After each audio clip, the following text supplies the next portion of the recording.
Start. السلام علیکم ورحمۃ اللہ تعالیٰ وبرکاتہ۔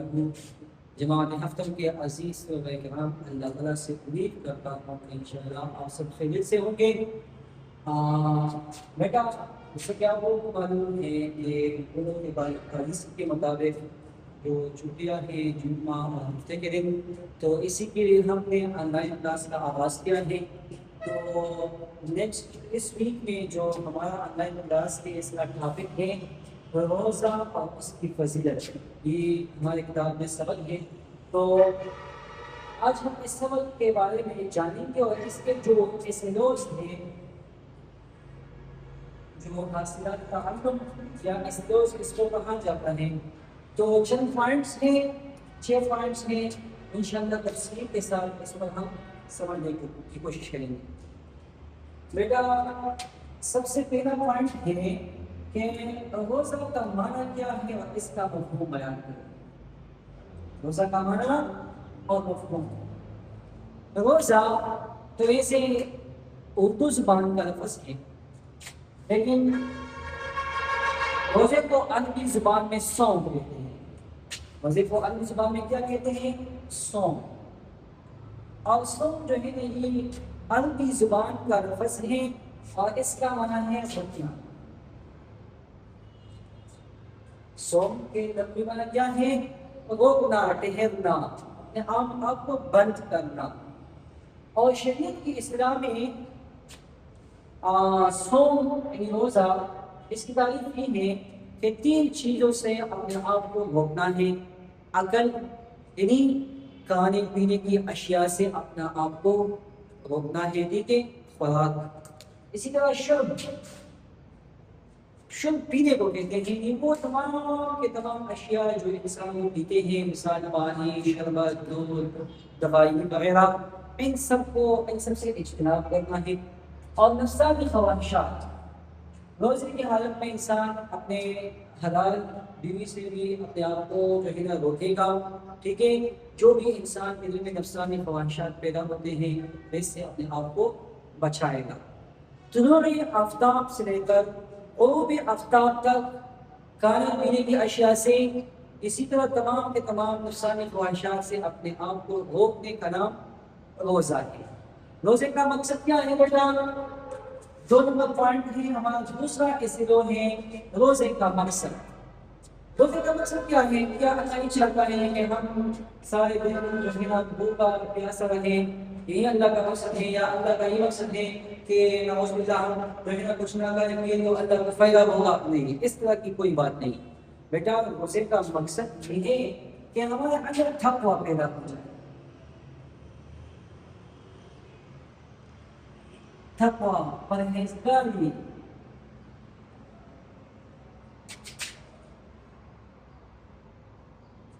ہمارے اندر تقویٰ اور پرہیزگاری پیدا ہو جائے کہ ہم اللہ سبحانہ و تعالیٰ کے فرمان بردار بن جائے، اللہ کے احکامات پر عمل کرنے والے بن جائے۔ اسی طرح ہم عبادات کرنے، معاملات جو ہے وہ صحیح طریقے سے کرنے۔ تو روزے کا مقصد کیا ہے؟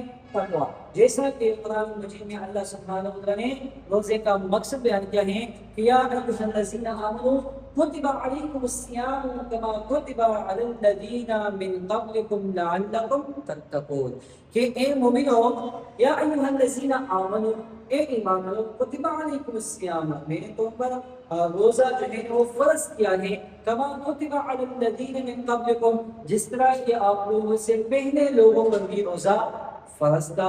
اب روزے کا مقصد کیا ہے؟ لعلکم تتقون، تاکہ آپ لوگوں میں تقویٰ پیدا ہو جائے، آپ لوگ متقی بن جائے، فرمانبردار بن جائے، گناہوں سے اپنے آپ کو بچائیں۔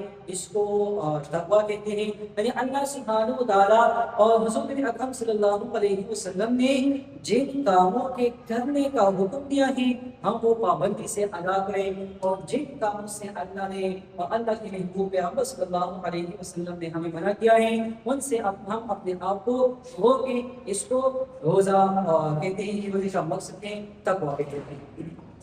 اچھا، تیسرا پوائنٹ ہے ہمارا روزے کی فرضیت۔ تو روزہ ہم پر فرض ہے، جس طرح ہم پر نماز فرض ہے، زکوٰۃ فرض ہے، حج فرض ہے، اسی طرح ماہ رمضان میں اللہ تعالیٰ نے ہم پر روزہ فرض کیا ہے۔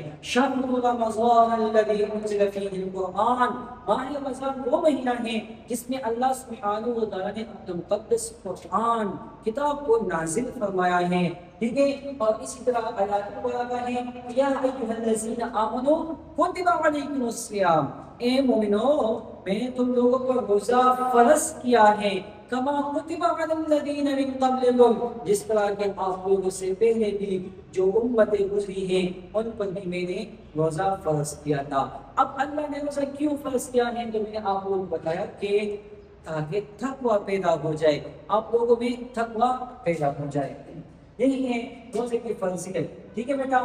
اسی طرح ہاں روزہ کن لوگوں پر فرض ہے اور کن لوگوں پر روزہ فرض نہیں ہے، تو چوتھا اصول ہے، تیسرا اصول ہے ہمارا کہ کن لوگوں پر روزہ فرض ہے۔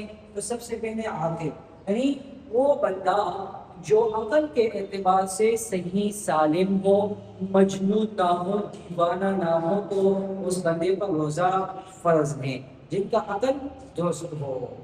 دوسرا شرط ہے بالغ، جو بالغ ہو اس پر روزہ فرض ہے، لہٰذا جو نابالغ بچے ہوتے ہیں ان پر روزہ فرض نہیں ہے، لیکن پھر بھی وہ بچے جو بلوغت کے قریب ہو ان پر تو روزہ فرض نہیں ہے، لیکن ان کے بہترین تربیت کے لیے اور روزے سے عادی بنانے کے لیے اگر وہ روزے رکھے تو ان کو ثواب ملے گا۔ اچھا، تیسرا ہے مسلمان ہونا، تو روزہ مسلمان پر فرض ہے، لہٰذا کافروں پر روزہ اللہ نے فرض نہیں کیا ہے، مسلمانوں پر فرض کیا ہے۔ چوتھا شرط ہے صحت مند ہونا، یعنی وہ بندہ جو بیماریوں سے پاک ہو، ان کو کوئی بیماری وغیرہ نہ ہو، جسمانی لحاظ سے وہ صحت مند ہو تو اس پر روزہ فرض ہے۔ لہٰذا میرے عزیز بچوں، روزے کی شرائط نہیں ہے، جن لوگوں پر روزہ فرض ہوتا ہے لازمی بات ہے کہ ان کے اندر یہ چار صفات موجود ہو۔ مثال میں عاقل کہ وہ عقل مند ہو، اچھے اور برے سے برے میں تمیز کرنے والا ہو، اسی طرح بالغ ہو، نابالغوں پر روزہ فرض نہیں ہے، مسلمان ہو لہٰذا کافروں پر روزہ فرض نہیں ہے، صحت مند ہو لہٰذا جو مرد یا عورت بیمار ہو تو ان کے لیے اللہ نے رخصت دیا ہے، اجازت دیا ہے، اگر رمضان مبارک کے مہینے میں وہ کسی عذر کے بنیاد پر کسی بیماری کی وجہ سے روزہ نہ رکھ سکے تو جب رمضان مبارک کا مہینہ گزر جائے تو بعد میں ان کو قضا واجب ہوتی ہے اور وہ قضا لائے گا۔ چوتھا اصول ہے ہمارا کہ ماہ رمضان میں عبادات مثلا تلاوت قرآن، قیام اللیل، شب قدر وغیرہ کی فضیلت، بیٹا اللہ سبحانہ و تعالیٰ نے رمضان مبارک میں ہر عمل کی ثواب رہنا اور دنوں کے بنسبت بہت زیادہ رکھا ہے۔ اگر مثال کے طور پر ہم رمضان کے علاوہ قرآن مجید کی تلاوت کرتے ہیں تو ہمیں ہر حرف پر 10 نیکیاں ملتی ہیں، لیکن جب ہم رمضان کے مہینے میں اسی قرآن مجید کی تلاوت کرتے ہیں تو ہم کو ہر ایک حرف پر 70 سے بھی زیادہ نیکیاں ملتی ہیں۔ ہر حرف کے بدلے اللہ سبحانہ وتعالیٰ نے 70 سے بھی زیادہ نیکیاں دیتے ہیں۔ اسی طرح قیام اللیل، جب ہم تہجد کرتے ہیں تو اللہ سبحانہ وتعالیٰ جو ہے نا ماہ رمضان میں ہماری نفلی عبادتوں کو فرضوں کا درجہ دیتا ہے، جتنا ثواب ہمیں عام دنوں میں فرض عبادت پر ملتا ہے تو رمضان مبارک کے مہینے میں ہمیں وہ ثواب نفل عبادت پر ملتا ہے، اور جو فرض عبادت ہے وہ اللہ سبحانہ وتعالیٰ 70 دگنا زیادہ جو ہے نا وہ بڑھاتا ہے۔ شب قدر رمضان مبارک میں ایک رات آتی ہے جس کو شب قدر یا لیلۃ القدر کہا جاتا ہے، اور اس کی بہت بڑی فضیلت ہے۔ اس کے بارے میں اللہ سبحانہ وتعالیٰ نے فرمایا ہے کہ اِنَّا أَنزَلْنَاهُ فِي لَيْلَةِ الْقَدْرِ وَمَا أَدْرَاكَ مَا لَيْلَةُ الْقَدْرِ لَيْلَةُ الْقَدْرِ خَيْرٌ مِّنْ أَلْفِ شَهْرٍ۔ لَيْلَةُ الْقَدْرِ اس میں لَيْلَةُ الْقَدْرِ خَيْرٌ من ألف شهر یعنی لیلۃ القدر کی فضیلت 1000 الف شہر مطلب 1000 اس لیلۃ القدر کی عبادت، اس لیلۃ القدر کی عبادت 1000 مہینوں کی عبادت سے جو ہے نا وہ زیادہ افضل ہے. تقریباً 80 سال کی عبادت سے جو ہے نا اللہ سبحانہ وتعالی ہمیں زیادہ ثواب دیتے ہیں جو لوگ شب قدر کی رات کیا کرتے عبادت کر لے. اسی طرح اعتکاف، تو اس رمضان المبارک کے مہینے میں اعتکاف کرنا سنت مؤکدہ ہے. مسئلہ یہ ہے کہ اگر پورے محلے سے 1-2 بندے بھی اعتکاف کر لے تو پورے محلے کا ذمہ جو ہے نا فارغ ہو جاتا ہے، لیکن اگر ایک محلے میں ایک بندہ بھی اعتکاف نہ کر لے تو پورا محلہ گنہگار بن جاتا ہے. اور اسی طرح اعتکاف کی 3 اقسام ہیں، ایک جو ہے نا واجب اعتکاف ہے، ایک سنت مؤکدہ اعتکاف اور ایک مستحب اعتکاف ہے. واجب اعتکاف اس کو کہتے ہیں کہ اگر کوئی بندہ نظر مان لے کہ اگر میرا فلاں کام ہو گیا تو میں اعتکاف کروں گا تو اس میں وہ اعتکاف واجب ہو جاتا ہے. ایک سنت اعتکاف ہوتا ہے جو رمضان المبارک کے مہینے میں لوگ کرتے ہیں 10 دن. رمضان کے آخری عشرہ میں 10 دن راتیں جو لوگ مسجدوں میں اعتکاف کے لیے سے رہتے ہیں اس کو جو ہے نا سنت اعتکاف کہا جاتا ہے. اور ایک مستحب اعتکاف ہے کہ وہ آپ ہر وقت مسجد میں کر سکتے ہیں، 1 گھنٹے کے لیے بھی کر سکتے ہیں، 10 منٹ کے لیے بھی کر سکتے ہیں، پورا دن رات بھی آپ کر سکتے ہیں. اس کو مستحب اعتکاف کہا جاتا ہے.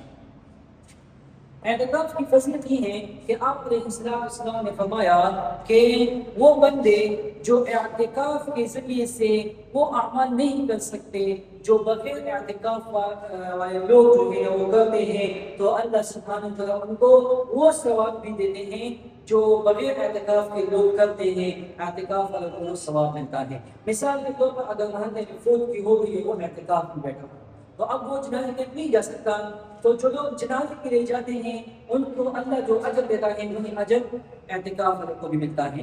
مثال کے طور پر اگر محلے میں اگر کوئی بندہ وہ مریض ہو جائے بیمار ہو جائے تو اس کے علاج کے لیے جو لوگ جاتے ہیں ان کو جو اجر ثواب ملتا ہے تو وہی ثواب اللہ تعالیٰ اعتکاف والوں کو بھی دیتے ہیں.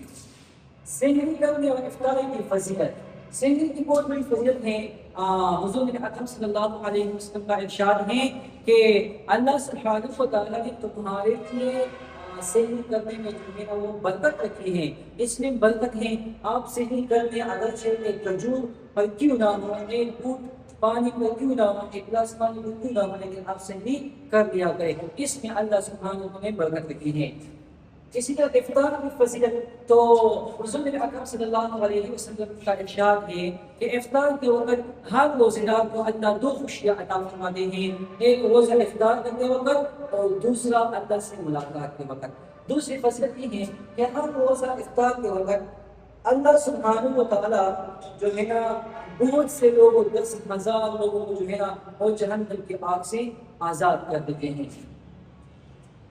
اور بھی بہت ساری فضیلت ہیں ماہ رمضان کے، جیسے کہ ایک حدیث میں آتا ہے کہ اذا دخل رمضان فتحت ابواب الجنت وغلقت ابواب جہنم وسلسلت الشیاطین. حضور بن اکرم صلی اللہ علیہ وسلم کا ارشاد ہے کہ جب رمضان مبارک کا مہینہ داخل ہوتا ہے تو اللہ سبحانہ و تعالی جنتوں کو کھول دیتا ہے. فتحت ابواب الجنہ یا فی روایت فتحت ابواب السماء، آسمانوں کے دروازے جہاں کھلے ہو جاتے ہیں یا جنت کے دروازے کھلے ہو جاتے ہیں. جو بھی بندہ رمضان مبارک کے مہینے میں فوت ہو جاتا ہے تو وہ سیدھا جنت میں جاتا ہے.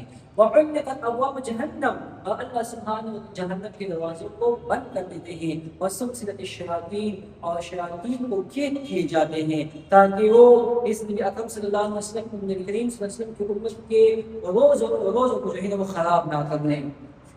اسی طرح 5واں اسلام میں ہمارا روزے کے جسمانی روحانی اور معاشرت کی فوائد.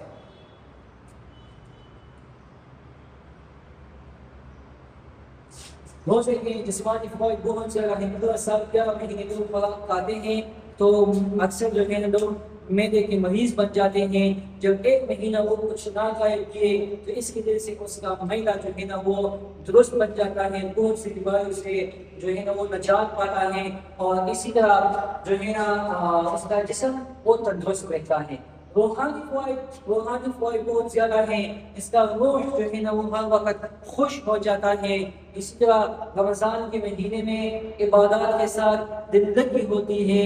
ہر ایک بندہ وہ 5 وقت کی نماز کی پابندی کرتے ہیں, قرآن مجید کی تلاوت کرتے ہیں, اللہ سبحانہ و تعالیٰ کی ذکر و اذکار کرتے ہیں, تو اس سے دل جو ہے نا اور روح وہ بہت خوش ہو جاتے ہیں.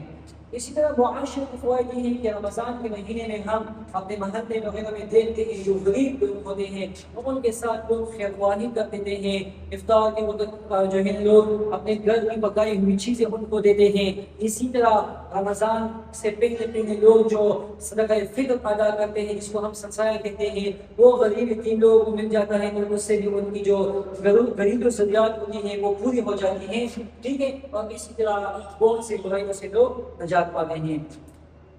اچھا بیٹا آخری ہے روزے کے آداب. روزے کے آداب کیا ہیں؟ روزے کے بہت سارے آداب ہیں. سب سے پہلے اپنے جسم کے تمام اعضاء کا خیال رکھنا ہے. مثال کے طور پر زبان ہے تو روزے کا فائدہ یہ ہے کہ روزے میں آپ جھوٹ نہ بولے, غیبت نہ کرے, چغلی نہ گائے, ہر وہ بات جو بےہودہ ہو, جو لایانی ہو, اس سے اپنے آپ کو بچانا ہے. یہ روزے کے آداب ہیں. آنکھوں کے ذریعے سے قرآن مجید کی تلاوت کرنا ہے, برائیوں سے اپنے آپ کو بچانا ہے. ڈرامے, فلمیں, ہر وہ نازیبا چیز جس سے اللہ ناراض ہو جاتا ہے ان سے اپنے آپ کو بچانا ہے. ہاتھ پاؤں کو صحیح طریقے سے استعمال کرنا ہے, گناہوں سے اپنے آپ کو بچانا ہے. اس کے علاوہ اور بہت سارے آداب ہیں. انشاءاللہ کتابوں بھی آپ کو ایکسپلین کریں گے. یہ تھا ہمارا ٹاپک روزہ اور اس کی فضیلت کے بارے میں. انشاءاللہ میں اللہ سے امید کرتا ہوں کہ آپ سب کے ذہن میں یہ سبق آیا ہوگا اور آپ سمجھے ہوں گے. پھر بھی اگر آپ لوگوں کا کوئی مسئلہ ہو یا جہاں پر آپ نہیں سمجھتے تو آپ واٹس ایپ پر بھی پوچھ سکتے ہیں اور آن لائن کلاس میں بھی پوچھ سکتے ہیں. آپ لوگوں کا اسلامیہ ٹیچر مولانا عبد الرحمان. السلام.